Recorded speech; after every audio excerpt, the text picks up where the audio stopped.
ayudas. Hola muchachos, bienvenidos a esta clase. El día de hoy vamos a hablar de un tema muy interesante. Se llama la ley de Coulomb. Y la ley de Coulomb es la que gobierna esta rama de la física que se llama la electrostática. Vamos hoy día a indagar de qué se trata esto de la ley de Coulomb, ¿no es cierto? Y cómo nos puede ayudar para hacer algunos cálculos. Bueno, lo primero que hay que decir o hay que definir es esta cantidad, esta magnitud física llamada la carga eléctrica. Ya, es una cantidad fundamental, ¿no es cierto?, de la física, ya, y por tanto es de bastante difícil definición. Pero en términos muy aproximados podríamos decir que la carga eléctrica es algo que tienen los objetos o pueden tener los objetos que vemos en la naturaleza a nuestro alrededor y corresponden a la cantidad, hablemos así, cantidad de electricidad que poseen en su interior. Ahora, claro, ¿cómo cantidad de electricidad? Es más, podríamos indicar que la cantidad de electricidad estática, ¿ya? ¿Cómo es eso? Miren, en un alambre de cobre, como los alambres que nosotros tenemos para conectar al enchufe, ¿no es cierto?, de la electricidad, ahí tenemos electricidad corriendo a lo largo del cable, ya, pero esa sería la carga eléctrica en movimiento. Ahora estamos hablando de otra cosa. Un objeto puede tener carga aunque no se transporte a lo largo de ese objeto esa carga, sino que la tenga sin transportarse de manera estática. A eso se le llama entonces la carga eléctrica. ¿Y cómo funciona esto de la carga eléctrica? Entonces, para explicar cómo es que un objeto puede llegar a tener carga eléctrica, los objetos están hechos de átomos. Y los átomos son algo que en el núcleo, es decir, en el centro, tienen cargas positivas y tienen también cargas neutras, por ejemplo. Podría ser así, ¿no es cierto? Y en la periferia, estos átomos tienen cargas negativas. ¿Cuántas cargas? La misma en número, cantidad de valores negativos de carga que los positivos que están acá, es decir, tendrá una por aquí, por ejemplo, y otra por acá. De tal manera que la carga total de un átomo es igual a cero. ¿Por qué razón? Porque tenemos dos cargas positivas y dos cargas negativas. También, claro, hay que mencionar que hay dos tipos. Entonces ya vemos aquí dos tipos de carga eléctrica. Tipos, algunos le llaman naturaleza de la carga, que pueden ser positiva o puede ser negativa, ya. Pero este átomo no tiene carga. La carga atómica de este átomo es igual a cero porque tendríamos dos positivas que compensan exactamente con dos negativas. Y claro, esto es solo de un átomo, pero si ponemos otro átomo, por ejemplo, al lado de este, para decir que aquí se forma un objeto, los objetos del que vemos en el mundo material están compuestos de átomos, luego moléculas, ¿no es cierto? Y así son los objetos que nosotros vemos. Vamos a suponer que, por ejemplo, un objeto muy pequeñito, por cierto, tendría así 3 átomos. Y claro, cada átomo neutro, ¿sí? Cada átomo neutro. Y así entonces se formaría este objeto, ¿ya? Formado por 3 átomos. Entonces la carga de este objeto sería igual a 0. ¿Por qué razón? Porque si nosotros sumamos 2, 4, 6 protones, o sea 6 cargas positivas, están compensadas exactamente con las de color rojo. Las cargas de electrones se llaman estas, sería 2, 4 y 6, entonces esos 6 positivos menos 6 negativos, entonces nos dan un valor de 0 coulombs. Y el coulomb es la unidad entonces de esta magnitud fundamental, la carga eléctrica. Ya, pero dijimos aquí que los objetos pueden tener una carga, eso significa que tenga una carga diferente de 0. ¿Cómo es eso posible? ¿Cómo es que este objeto, siendo neutro, puede en algún momento dado llegar a tener carga? ¿A través de qué procedimiento? Bueno, hay muchos procedimientos físicos que logran ese resultado, pero el más común, digamos el más cotidiano, que nosotros podamos inclusive recordar, es el frotamiento, el rozamiento. Cuando este objeto es frotado, roza contra otro, o ocurre el rozamiento contra otro objeto, entonces, ¿qué es lo que sucede? Pongámosle aquí, vamos a suponer entonces, miren, imaginen que otro objeto por aquí, lo frotamos el uno contra el otro, ¿no es cierto? Entonces ocurre el fenómeno del rozamiento. Aquí le pongo una fuerza de rozamiento. Entonces, en ese fenómeno de la fricción, ¿no es cierto?, ocurre que pueden transferirse electrones del uno al otro objeto, ¿ya? Y entonces, en esa transferencia se van varios, pongámosle por ejemplo 3 electrones al otro, y cuando nosotros separamos los dos objetos, ¿qué es lo que nos vamos a encontrar? Si los separamos rápidamente antes de que se restituya las cargas neutras, ¿sí?, entonces obtenemos la siguiente circunstancia, que el objeto 1, este de aquí, ¿no es cierto?, llamémosle el objeto 1, ha quedado con déficit de electrones. Eso quiere decir que, por ejemplo, aquí teníamos, miren, en el objeto 1 teníamos dos cargas positivas en su centro, ¿no es cierto? Ya, acá también dos cargas positivas en su centro, pero alrededor ocurre un déficit de electrones. Miren, decíamos que, por ejemplo, 3 de ellos se han ido hacia el otro objeto. Entonces, por ejemplo, aquí está 1, 1 y acá 1, pero miren que aquí ha quedado faltante, ¿no es cierto? Esos electrones se han ido hacia el otro objeto, de tal manera que este primer objeto ha quedado cargado, ya no tiene una carga igual 0, sino que tiene una carga positiva, ¿sí? ¿Por qué razón? Porque hay una deficiencia de electrones. Entonces, este objeto tiene una carga positiva, decíamos, y esto es debido a un déficit, a una, sí, pongámosle así, deficiencia de electrones. O sea, ya no hay electrones tanto como protones, sino que hay más protones que electrones. Eso ocurre en el un objeto. Pero inevitablemente ocurre que el otro objeto también, que fue separado, un objeto del mismo material, supongamos, ¿ya? ¿Qué es lo que ha pasado en este objeto? Inicialmente, claro, el objeto era un objeto neutro, entonces era algo como lo que estoy dibujando aquí, es decir, con cargas positivas. Digo, pensemos que fuera del mismo material que el otro, ¿ya?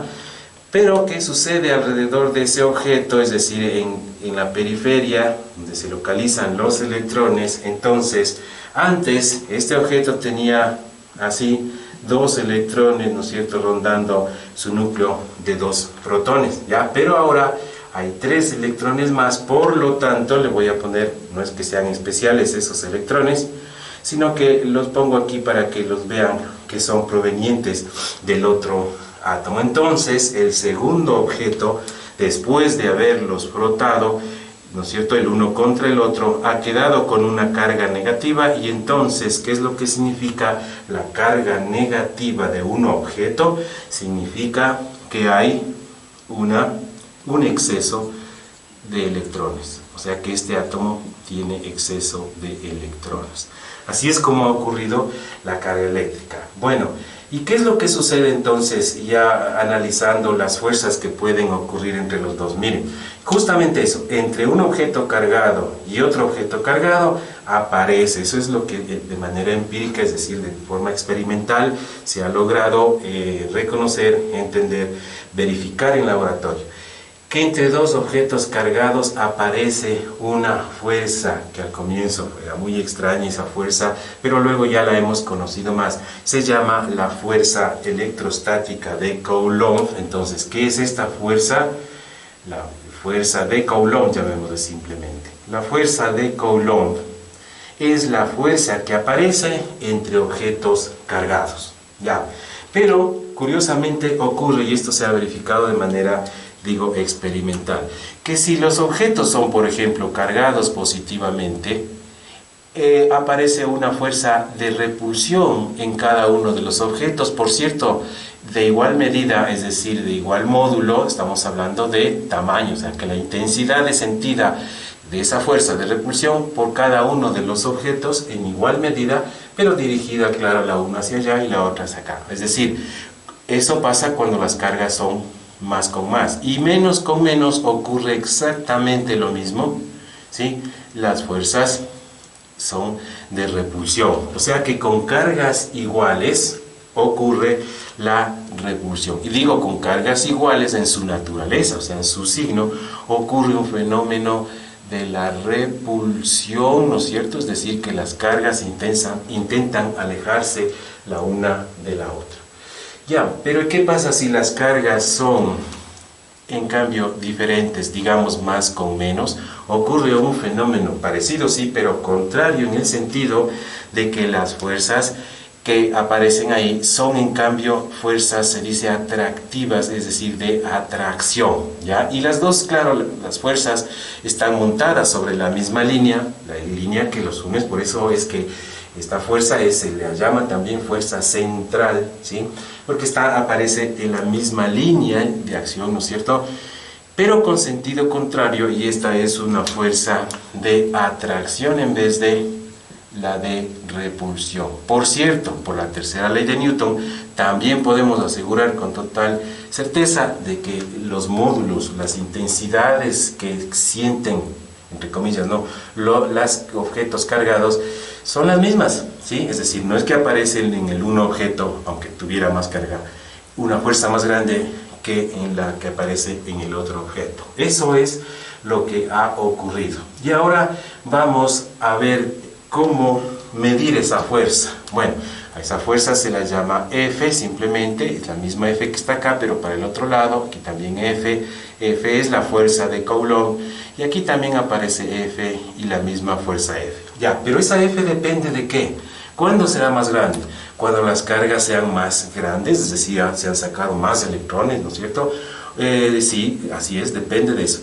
Pero también depende de la distancia que las separa. Si yo tengo dos objetos que están muy cercanos el uno con el otro, como este marcador rojo y negro, digamos, los colores que nos puedan señalar que son de distintas cargas, entonces se atraen. Pero la fuerza de atracción entre el uno y el otro es, digamos que, muy grande, tanto así que me costaría a mí separarlos, ¿no es cierto?, si es que intentan pegarse, ¿ya? Y entonces yo siento en mis manos, o sentiría en este ejemplo ficticio, que la fuerza es muy grande, pero si estuvieran muy separados yo sentiría así que se atraen, pero con una menor intensidad. Y si están más separados yo sentiría que cada vez la intensidad que intenta atraer a los objetos en esa fuerza es más débil, ¿ya? Entonces depende de las cargas que tienen los objetos, tanto como de la distancia que separa a esas cargas, que por cierto se las llama cargas puntuales porque se las supone que están concentradas en un solo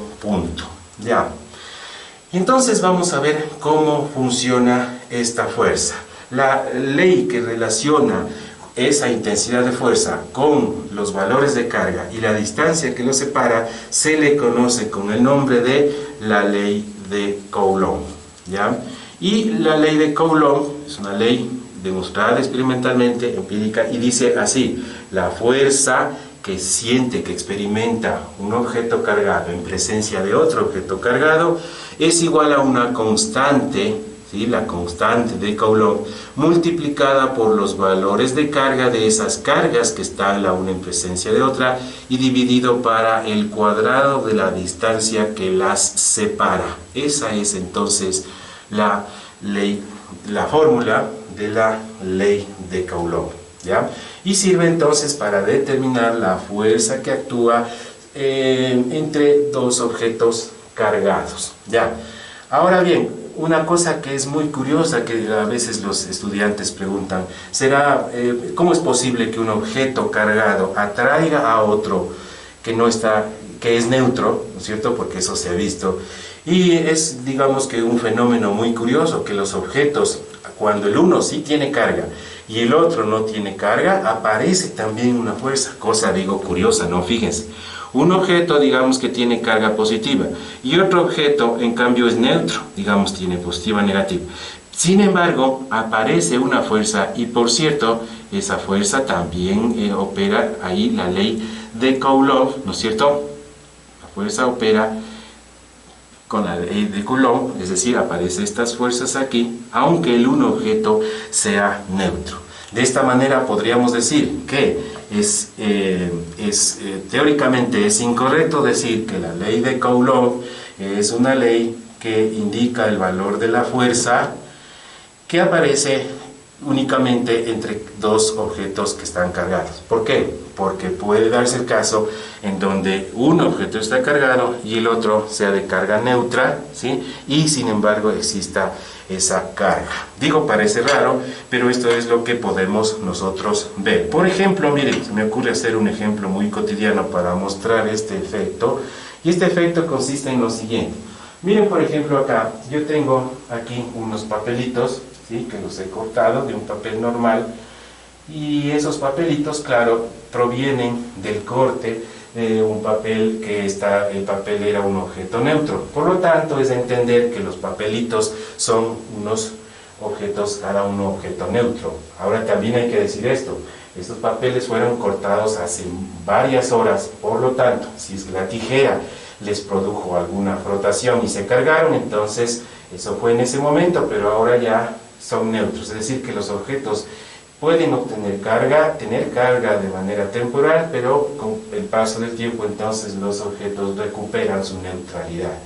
Así también, este marcador no lo he tocado, este marcador que lo pongo yo aquí, ya lo toqué para ponerlo ahí, pero no lo he tocado hoy día, entonces también es un objeto neutro.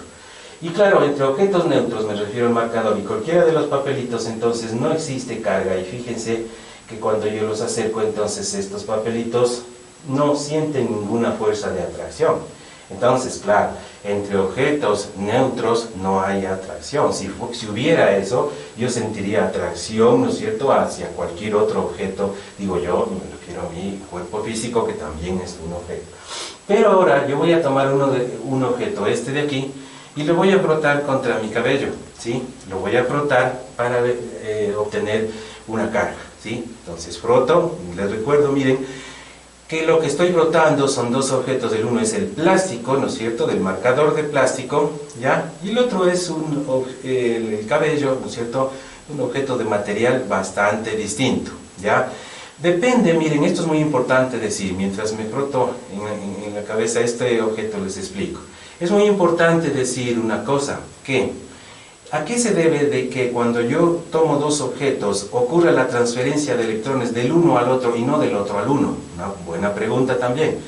Bueno, eso depende al tipo de materiales. Por ejemplo, si el vidrio se frota contra la lana, los electrones, puede ocurrir, por ejemplo, que los electrones del vidrio se vayan hacia la lana y dejen al vidrio cargado positivamente. Pero si el mismo vidrio es frotado contra otro objeto, por ejemplo el caucho, ¿sí?, las características atómicas de esa unión entre objetos de esos materiales harán que el vidrio se quede cargado, por ejemplo, negativamente. Entonces eso pasa. Bueno, creo que es suficiente el tiempo, y entonces ahora ya está frotado y ahora tengo el objeto cargado. Sin pérdida de tiempo voy a acercar hacia los papeles para que ustedes vean que un objeto cargado como el marcador sí es capaz de atraer a unos objetos neutros. Entonces acercamos, fíjense, y mírenle por favor a este papelito cómo se queda pegado, y tenemos entonces la carga eléctrica estática. Bien, entonces hemos visto cómo un objeto que tiene carga si puede atraer a otro objeto que no tiene carga, es decir, que tiene una carga neutra. Pero expliquemos por qué parece esto una situación bastante extraña. Miren, ¿qué es lo que pasó entre el marcador y los papelitos? Ya, el marcador, después de frotarse en el pelo, también funciona esto frotando en la lana, por ejemplo, y funciona mejor que con el pelo, ¿ya? Pero vamos a suponer que este de aquí tenía así los átomos, fíjense, ¿ya? Tenía, por ejemplo, dos protones, dos protones, dos protones, y debería tener dos también electrones, pero a causa del frotamiento entonces ha perdido y queda un solo electrón, y tiene un déficit de 3 electrones, por lo tanto ha quedado cargado, me refiero al marcador que ustedes vieron, con carga positiva. Ya, por su parte, los papelitos también son objetos que también tienen átomos, entonces también ocurría algo parecido en los átomos, pero claro, estos en su comienzo eran neutros, tenían indistintamente, por ejemplo, vamos a suponer una carga positiva cada uno, porque no son del mismo material, por eso no le pongo 2, 2, ¿no es cierto? Pero era así el objeto. Ahora, ¿qué pasa si a este objeto de aquí yo lo acerco al de allá, ¿no es cierto? Porque hay que acercarlo. Fíjense una cosa también. La ley de Coulomb es una ley de atracción a distancia, ¿no es cierto? O sea que la distancia es fundamental aquí. Cuando estoy cerca, por ejemplo, de los marcadores que ustedes vieron acá, los papelitos, ocurre la fuerza, pero si está lejos no ocurre la fuerza, o es muy débil, digamos, ¿no? Entonces, cuando yo acerco a los papelitos, esto de aquí es uno de los papelitos, a lo de allá, entonces obtengo una redistribución, o sea, no es que el objeto se está cargando, sino que ocurre algo como esto, miren, dado que aquí tenemos carga positiva en la periferia de este objeto, entonces las cargas negativas del objeto, que sigue siendo neutro, fíjense, no porque lo mueva cambia su carga, ¿no es cierto? Sigue siendo neutro, pero los menos, miren, se han ubicado arriba. ¿Por qué razón? Porque sienten la atracción de los más que están abajo. Fíjense, aparecen unas microfuerzas de atracción.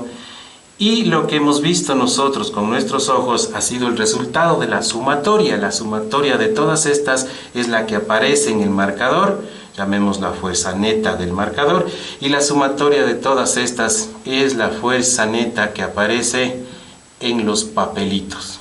Y entonces produce que se peguen el uno con el otro. Eso es lo que entendemos que ha ocurrido. Por lo tanto, sí puede un objeto cargado atraerse a un objeto neutro. Ahora, ¿qué pasará después? ¿Será que el marcador queda cargado para siempre? No.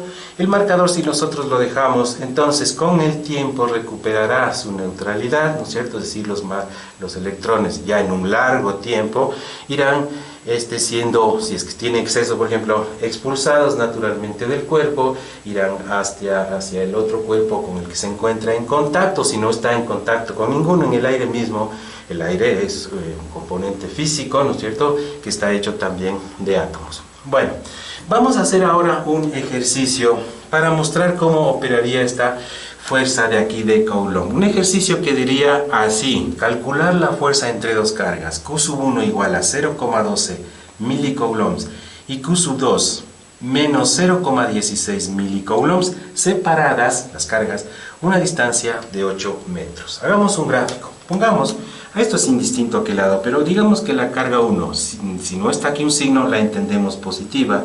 Y esta carga tiene un valor, Q sub 1 igual a 0,12 mili, significa este prefijo, milicoulombs. Son las unidades más normales en la electrónica, los milicoulombs, inclusive los picocoulombs, porque hablar de un coulomb es una cantidad tremendamente grande de carga. Bueno, y entonces están separadas, dice, una distancia de 8 metros de una carga, esta vez dice negativa, fíjense, la carga negativa, Q sub 2, esta es un poco más grande de carga, no es que sea más grande de tamaño, sino más grande de carga. Puede ser inclusive de menor tamaño. En realidad, nosotros en esta rama de la física, la electrostática, siempre consideramos que las cargas son puntuales, eso significa concentradas en un punto. Ya. La carga 2 dice de menos 0,16 también milicoulombs. Y la distancia D, que debería ir de centro a centro, pero dado que ya dijimos, están concentradas en un punto, bien podemos poner esta D igual a 8 metros de esta manera. Ya. Ahora, claro, entendemos que va a aparecer una fuerza, pues son dos objetos cargados, inevitablemente va a aparecer una fuerza ya, pero ¿cómo estará esa fuerza? ¿Será de atracción o será de repulsión? ¿Qué dicen ustedes? A ver. Atracción, correcto, ¿ya? Y aparecerá sobre una carga o una fuerza, le voy a poner así, la fuerza esta, y sobre la otra carga también una fuerza, que la voy a llamar así mismo F, ¿ya? Porque es de la misma intensidad, le pongo así, que el módulo es el mismo, ¿no? Y cualquiera de las dos son las que se calcula con esta fórmula de aquí, ¿ya? Eso no importa, así que vamos a calcular en este momento, ¿ya? ¿Cómo sería el cálculo? Muy simple, simplemente reemplazando. Pero antes de hacer el reemplazo, quisiera hablarles de esta constante que se llama la constante de Coulomb, ¿ya? Y esta es una constante que equipara dimensionalmente la igualdad en esta fórmula. Al un lado deben ser newtons, al otro lado también debe ser newton. Entonces, esta constante K de Coulomb es, por cierto, una constante universal, ¿sí?, para cuando el fenómeno ocurre en el vacío. Hay que mencionar esto siempre, porque si no está esto al vacío, si tenemos otro ambiente, ¿no es cierto?, lleno, por ejemplo, de aire o no sé, de agua, lo que sea, ya esta constante no funciona, o debemos utilizar otra constante para otro medio. Pero en el vacío, ¿sí?, que es muy parecida esta constante a cuando tenemos aire normal. Por ejemplo, aquí es 9 por 10 elevado a la 9 y sus unidades son el newton multiplicado por metro cuadrado dividido para coulomb al cuadrado. Ya acordarse, constante universal de Coulomb para fuerza de cargas en el vacío, ¿ya? Bueno, entonces ahora sí pasamos al cálculo. A ver, la fuerza esa es la que nos piden calcular, no sabemos, así que esta será igual a 9 por 10 elevado a la 9, ya. Luego dice carga 1, pero la carga 1 es de 0,12 milicoulombs. Atención con esto, si dice milicoulombs debemos utilizar la fórmula en coulombs, y eso es entonces 0,00012. Esto ya está en coulombs. Repito, aquí dice 0,12 milicoulombs y ponemos 0,00012 y ahora está en coulombs. Y la carga 2, ¿sí?, miren que no uso el signo porque ya dijimos que no me interesa si es esta o la fuerza de acá la que voy a utilizar. Entonces eso me sirvió para darme cuenta que es de tipo atractivo las fuerzas, pero acá esta fórmula es escalar, 0,00016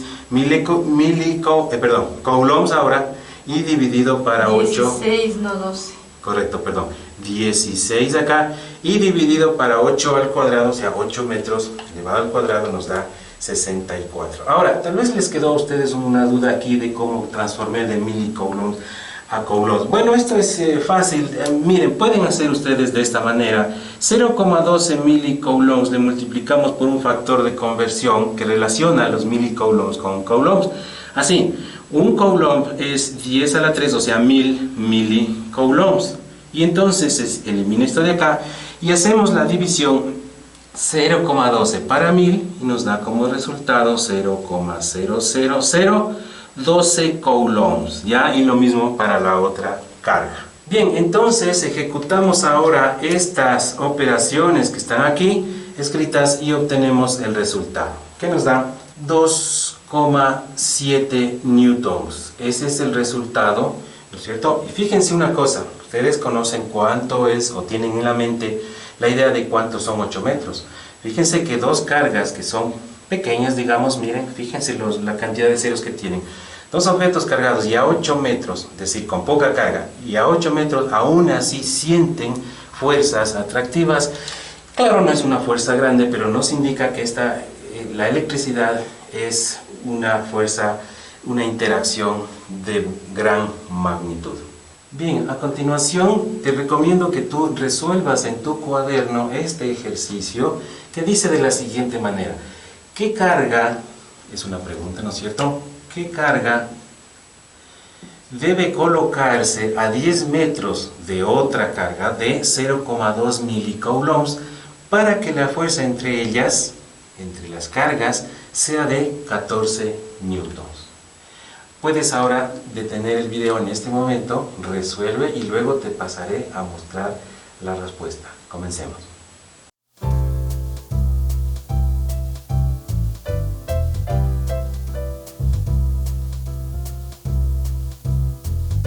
Bien, el resultado es la carga que debe colocarse es de 7 milicoulombs. Miren que una carga, digamos esta, de 0,2 milicoulombs y la otra tendrá que ser de 7 milicoulombs para que la fuerza que aparezca, yo le puse más, eso no importa para el problema, pero es una fuerza de repulsión, según lo que puse, deberá ser de 14 newtons. Si has logrado llegar a esta respuesta, te felicito. Y si no, debes seguir practicando para que puedas dominar estos conceptos. Gracias por asistir a esta videoclase. No olvides de seguir participando en tu canal. Frank Ayudas, suscríbete, comenta y nos veremos en el próximo video. Hasta luego.